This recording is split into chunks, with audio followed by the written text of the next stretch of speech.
আল্লাহ রাসূল সাল্লাল্লাহু আলাইহি ওয়াসাল্লাম বলছেন, শহীদদের আত্মা যখন আল্লাহর কাছে পৌঁছায়, আল্লাহ রাব্বুল আলামিন সেই আত্মাগুলোকে সবুজ রঙের কিছু পাখির মধ্যে প্রদান করেন এবং সেই পাখিগুলো আরশের নিচে লণ্ঠন আছে এখানে বসে থাকে এবং তারা জান্নাতের যে কোনো জায়গায় যায়, ঘুরে খাবার খায়, আবার ফিরে আসে। আল্লাহ পাক তাদেরকে বলেন যে তোমরা কি চাও, তোমরা কি চাও? শহীদরা কিচ্ছু বলতে পারে না, কি চাইবো? আল্লাহ এত নিয়ামত দিয়েছেন, কি চাইবো? যখন আল্লাহ বারংবার প্রশ্ন করতে থাকেন, তোমরা কি আর কিছু চাও, তোমরা কি আর কিছু চাও, তোমরা কি আর কিছু চাও, তখন শহীদরা শেষে বুঝে যে আমাদের কিছু না কিছু তো বলতে হবে এখন। তখন তারা বলে, হে আল্লাহ, আমরা আরো একবার পৃথিবীতে যেতে চাই এবং তোমার পথে জীবন দিয়ে আবার ফিরে আসতে চাই। আল্লাহ পাক বলেন, এই সুযোগ তো আর নেই, অতএব তোমাদের আর কিছু চাওয়ার নেই, তোমরা এখানেই থাকো। আরেকটা হাদিস শোনেন, রাসূলুল্লাহ সাল্লাল্লাহু আলাইহি ওয়াসাল্লাম বলেছেন, এই হাদিসটা ওমর রাদিয়াল্লাহু আনহু থেকেও এসেছে, যে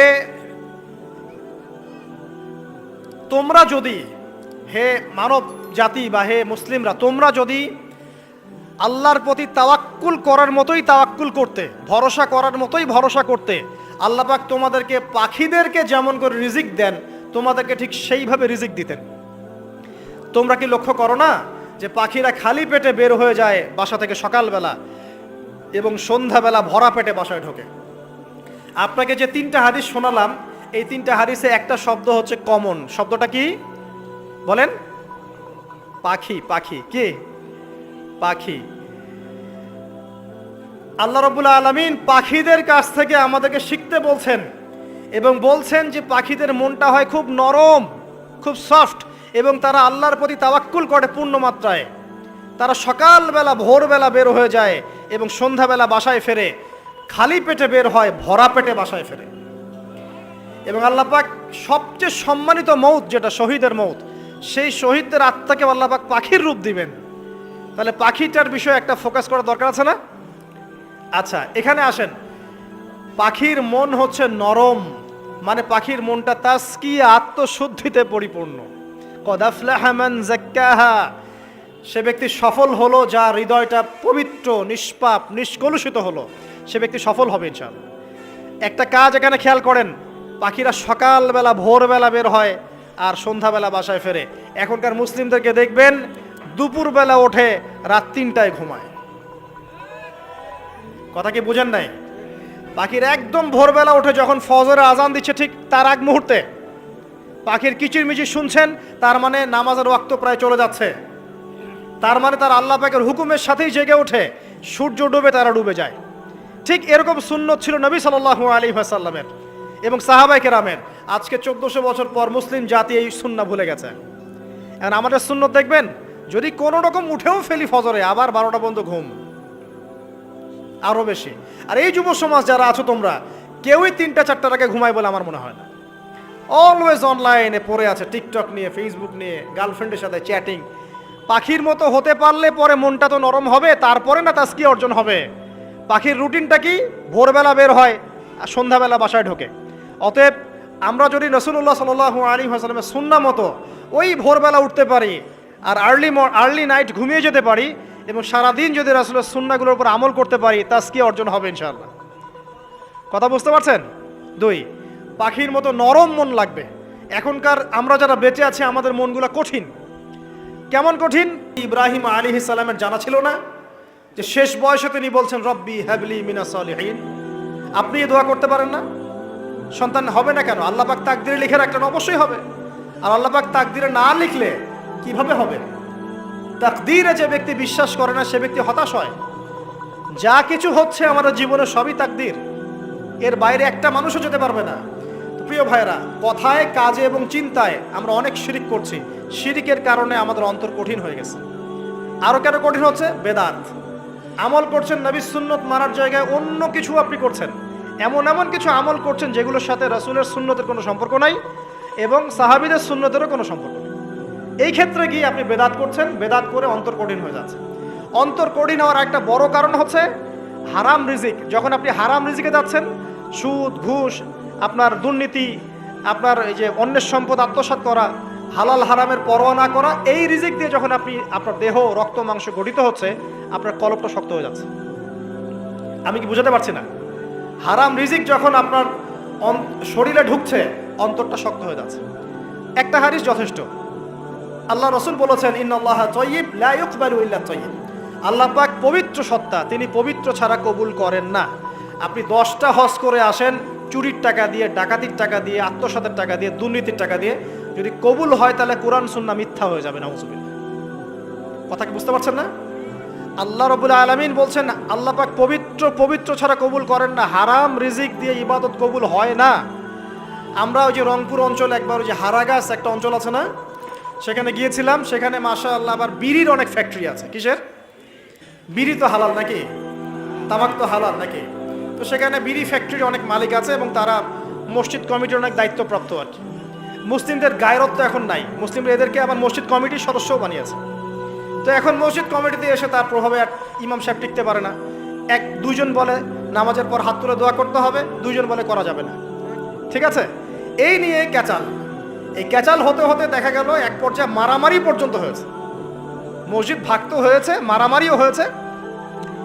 তো সেখানে আমাকে দাওয়াত করেছিল যে ওয়াজ করার জন্য।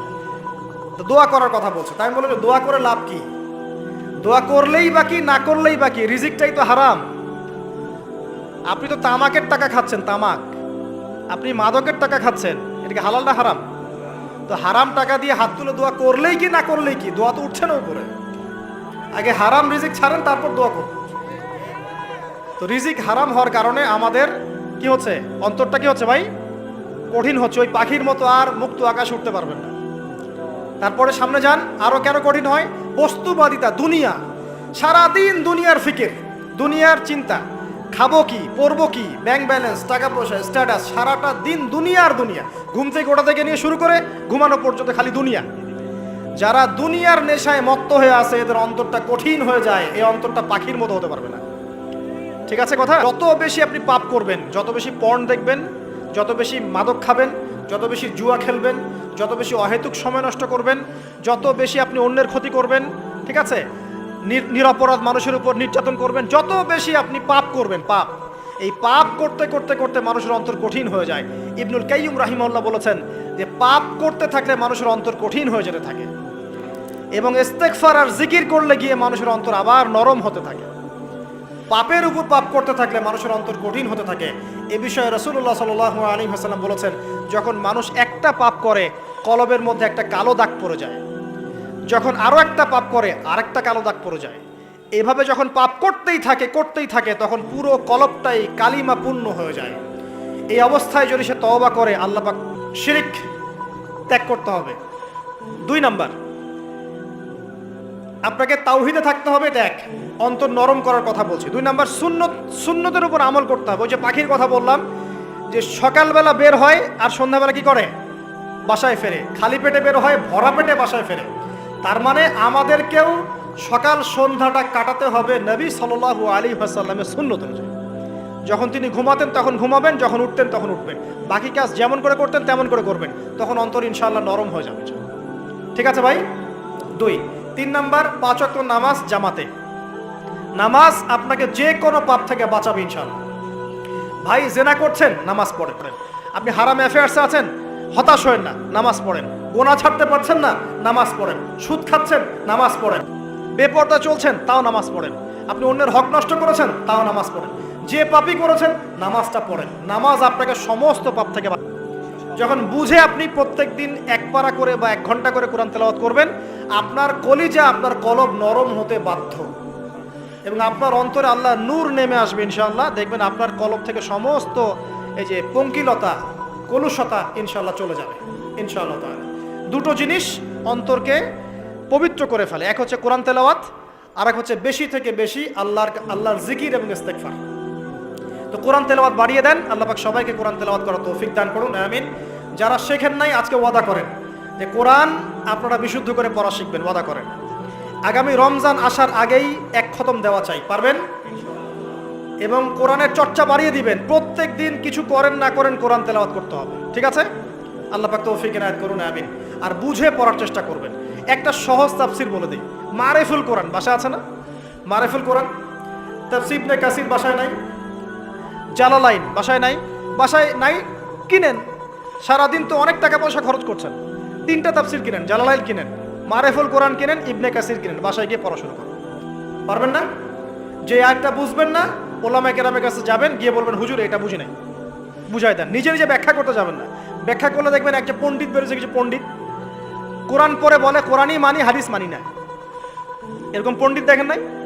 কোরআনই মানি, হাদিস আর মানি না। কারণ আল্লাহ নাকি, নাউজুবিল্লাহ, কোরআনে নাকি আল্লাহ পাক হাদিস মানতে বলে নাই, ও নাকি পায় নাই। এই জন্য দেখলাম সুবহানাল্লাহ, নামাজ পড়তেছে, কোরআন থেকে নামাজ পড়তেছে, হাদিসের কোনো হেদায়েত নিবে না। মানে কিরকম, যে হাত আবার ঠিকই বাঁধতেছে, হাত বাঁধতেছে, রুকু করতেছে, সেজদা করতেছে, এগুলো আবার কোথায় পাইলো আল্লাহ ভালো জানেন। হাত এভাবে বাঁধতেছে, এভাবে হাতটা বাঁধা কোরআনে কোথায় আছে আমি পাইলাম না কোথাও। ঠিক আছে, হাদিস ছাড়া কি এগুলো আসবে? হাত বাঁধা, সেজদায় গিয়ে সুবহান রাব্বিয়াল আ'লা বলছে না, বলছে আসলামতু লিরাব্বিল আলামিন। এটা কোরআন থেকে বলছে। অথচ নবী সাল্লাল্লাহু আলাইহি ওয়াসাল্লাম হাদিস থেকে বলছেন সুবহান রাব্বিয়াল আ'লা, নাম্বার যে লিখে রাখে। এখন আপনি বলেন, এই পুরো মনিটরি সিস্টেমের মধ্যে এই 4 শ্রেণীর মানুষ আছে না? কোনো না কোনোভাবে আমরা এর সাথে সম্পৃক্ত নই কি? সম্পৃক্ত। অতএব আল্লাহর এই বাণীকে যদি ভয় করেন, কোন বাণী? আল্লাহ পাক বলছেন ইয়া আইয়ুহাল্লাযীনা আমানু, হে মুমিনগণ, ইত্তাকুল্লাহ, তোমরা আল্লাহকে ভয় করো। ওয়া যারু মা বাকিয়া মিনার রিবা ইন কুনতুম মুমিনিন, তোমরা সুদের অবশিষ্ট অংশগুলো ছেড়ে দাও যদি প্রকৃতপক্ষে তোমরা মুমিন হয়ে থাকো। ওয়া ইল্লাম তাফআলু, তোমরা যদি সুদ না ছাড়ো, আল্লাহর হুঁশিয়ারি শোনেন, যদি তোমরা সুদ না ছাড়ো, ফাযানু বিহারবিন মিনাল্লাহি ওয়া রাসূলিহি, তাহলে আল্লাহ এবং তার রাসূলের সাথে যুদ্ধের ঘোষণা শুনে রাখো। আল্লাহ এবং তার রাসূলের বিপক্ষে যুদ্ধ করে কেউ জান্নাতে যাবে? কেউ কবরের আযাব থেকে বাঁচতে পারবে? কেউ হাউজে কাউসারের পানি পাবে? আল্লাহ এবং তার রাসূলের সাথে যুদ্ধ করে কেউ টিকতে পারবে? আপনার কি তাই মনে হয়? যদি মনে হয় তাহলে দিব্যি সুদ খান, কোনো সমস্যা নেই। আর যদি মনে হয় যে আল্লাহ এবং তার রাসূলের সাথে যুদ্ধ করে আমি পার পাবো না, আল্লাহ এবং তার রাসূলের বিরুদ্ধাচরণ করে আমার কবর টিকবে না, কারণ আমি একটা কথা বারবার বলি আপনাদেরকে, যে আল্লাহ ছাড়া আমাদের আপন বলতে কেউ আছে? একা এসেছেন পৃথিবীতে, একাই যেতে হবে। আপনার খ্যাত আরো বেশি। আর এই যুব সমাজ যারা আছো তোমরা, কেউই 3টা-4টার আগে ঘুমায় বলে আমার মনে হয় না। অলওয়েজ অনলাইনে পড়ে আছে, টিকটক নিয়ে, ফেসবুক নিয়ে, গার্লফ্রেন্ডের সাথে চ্যাটিং। পাখির মতো হতে পারলে পরে মনটা তো নরম হবে, তারপরে না তাজকিয়া অর্জন হবে। পাখির রুটিনটা কি? ভোরবেলা বের হয় আর সন্ধ্যাবেলা বাসায় ঢোকে। অতএব আমরা যদি রাসূলুল্লাহ সাল্লাল্লাহু আলাইহি ওয়াসাল্লামের সুন্নাহ মতো ওই ভোরবেলা উঠতে পারি আর আর্লি নাইট ঘুমিয়ে যেতে পারি, এবং সারাদিন যদি রাসূলের সুন্নাহগুলোর উপর আমল করতে পারি, তাজকিয়া অর্জন হবে ইনশাআল্লাহ। কথা বুঝতে পারছেন? 2, পাখির মতো নরম মন লাগবে। এখনকার আমরা যারা বেঁচে আছি, আমাদের মনগুলো কঠিন। কেমন কঠিন? পাথরের মতো কঠিন। আমরা যখন দেখি একটা মাইয়েতকে নিয়ে যাওয়া হচ্ছে জানাজায়, আমাদের কোনো ফিলিংস কাজ করে না। জানাজা যাচ্ছে, জানাজায় দাঁড়িয়েও মোবাইলটা টিপাটিপি করছে। জানাজার সাথে চলছে, কোনো ফিকির নাই যে এই জানাজা আমার হবে কালকে, ওই মোবাইল টেপাটিপি করছে। আমি এমনও দেখেছি, দাফন করা হলো মাইয়াতকে, দাফন করার পরে চারপাশে মানুষজন জড়ো হয়ে গল্প করছে, ভাই আপনার ওই জমিটার কি খবর, আপনার ওইটার কি খবর, বিজনেস কেমন চলছে, চাকরির কি অবস্থা। এই যে মাইয়াতকে পাশে দাফন করলো, কোনো ফিলিংস নাই, কোনো ফিলিংস নাই। আমি আত্মশুদ্ধির কথা বলছি। আত্মশুদ্ধির জন্য আপনার মনটাকে পাখির মতো সফট নরম করতে হবে। যখন আপনি সফট নরম করবেন এবং আত্মশুদ্ধি অর্জন করবেন, তখন 2 ডানা মেলে আপনি আকাশে উঠতে পারবেন ইনশাআল্লাহ। আত্মশুদ্ধি অর্জন না করতে পারলে ডানা কেটে পড়ে যাবে, তখন আর আকাশে উঠতে পারবেন না। কোন আকাশে? ওই যে শহীদের রূহ যে আকাশে চলে গেছে, ওই আকাশ। অতএব মন কেন কঠিন হলো প্রিয় ভাই? 1 নাম্বার কারণ, আমরা শিরকের পাপে লিপ্ত আছি। 1 নাম্বার, শিরকের পাপে লিপ্ত থাকা অবস্থায় মুসলিমদের মনটা কঠিন হয়ে গেছে। আপনি কি মনে করছেন আমরা শিরক করি না? মুসলিমরাও কবর পূজা করে, দেখবেন মুসলিমরাও দেখবেন অনেক ক্ষেত্রে মাজার পূজা করছে। আমি বলিনি যে অলিয়া উলিয়ার মাজার জিয়ারত করা যাবে না, আমি কথা বলছি না, কিন্তু আপনি মৃত মানুষের কাছে আপনার ভালো মন্দ চাইতে পারেন না। কথা বুঝতে পারেন না? আমরা অবশ্যই অলিয়া উলিয়াদের কবর জিয়ারত করব। এরকম প্রতিটা ক্ষেত্রে শিরক আছে। শিরক কথায় আছে, কাজে আছে, বিশ্বাসে আছে। দেখবেন মুসলিমরাই আল্লাহ ছাড়া অন্য কারো কাছে দোয়া করছে, মুসলিমরা নজর মানত করছে অন্য জায়গায়, আল্লাহর জন্য নজর মানত করছে না, অন্য কাউকে সন্তুষ্ট করার জন্য করছে। সন্তান হয় না, সন্তান হয় না, এখন কি হবে? সন্তান হয় না তো অমুকের কাছে যাও, সেখানে গিয়ে বকরি জবাই দাও, সন্তান হবে। সুবহানাল্লাহ।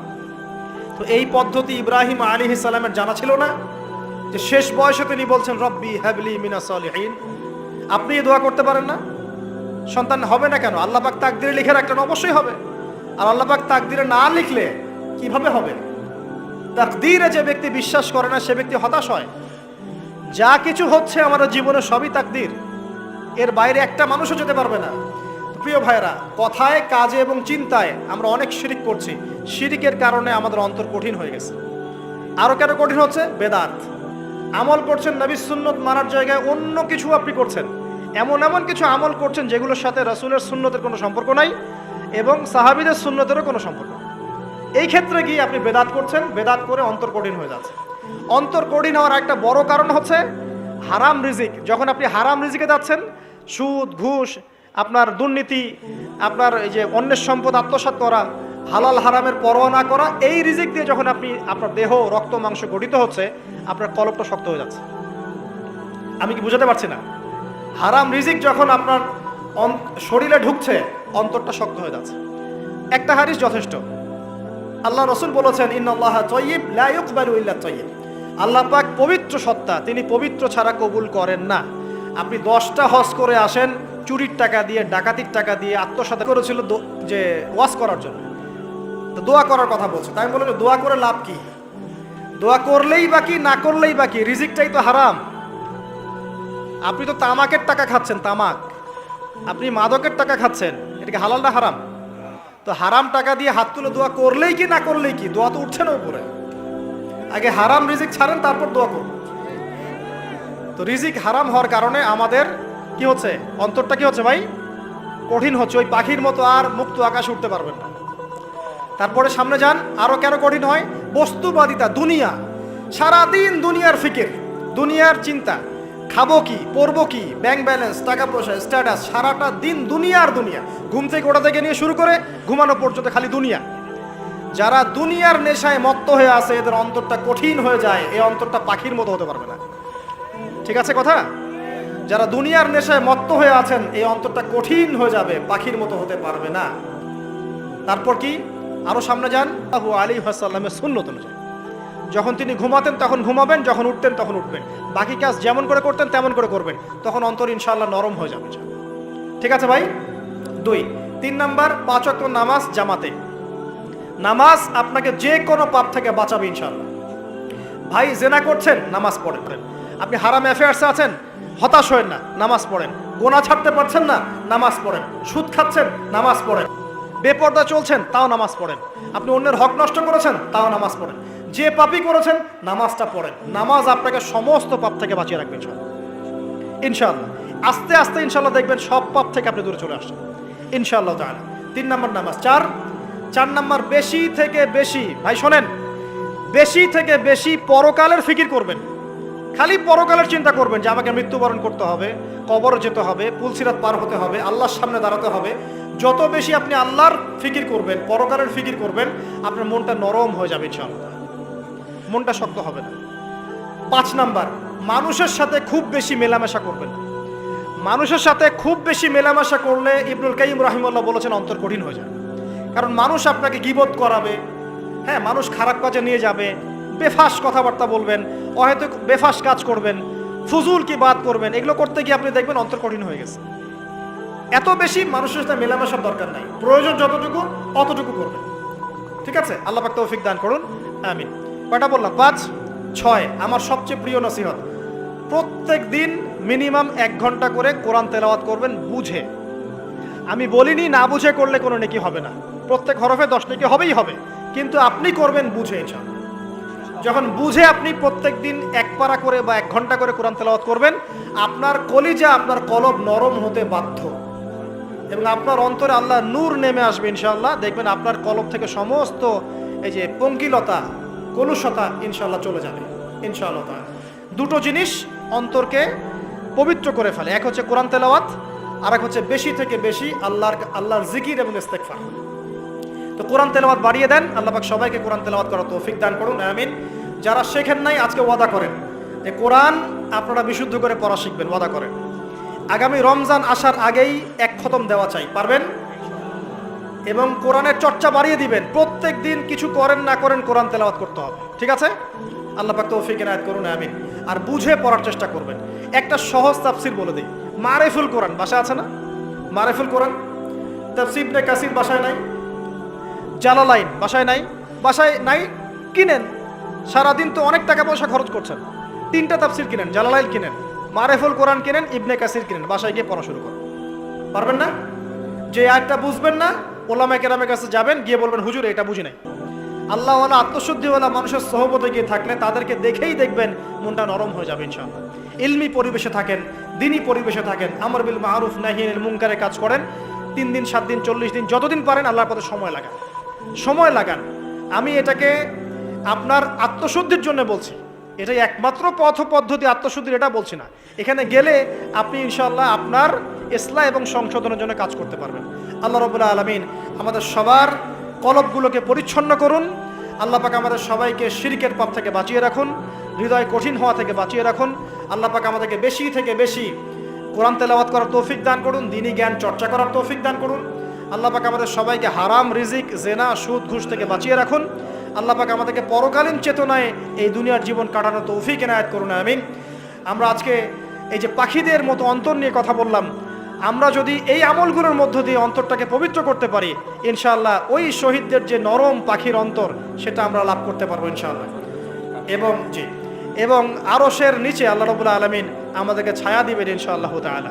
আল্লাহ পাক আমাদের সবাইকে পাখি থেকে শিক্ষা নেওয়ার তৌফিক দান করুন, পাখির মতো মুক্ত আকাশে ডানা মেলার তৌফিক আল্লাহ পাক দান করুন, আমিন।